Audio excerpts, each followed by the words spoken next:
Prabowo bakal bangun reaktor nuklir di Indonesia, segini kapasitasnya. Pemerintahan Presiden Prabowo Subianto berencana membangun pembangkit listrik tenaga nuklir sebagai bagian dari bauran energi nasional. Setidaknya terdapat 5 gigawatt yang direncanakan dari pembangkit jenis ini hingga 2040.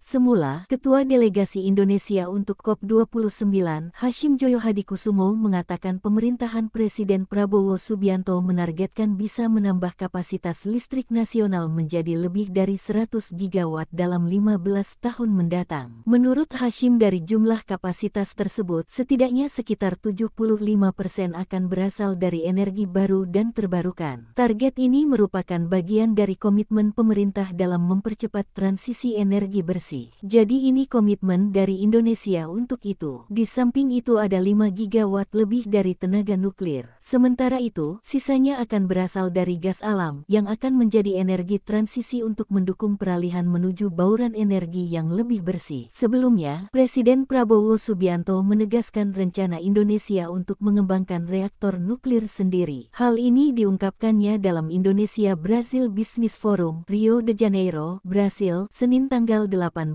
November tahun 2024. Prabowo mengungkapkan Indonesia memiliki banyak potensi energi hijau seperti energi air, energi geotermal, dan energi surya. Menurutnya, dia optimistis untuk mengembangkan energi masa depan.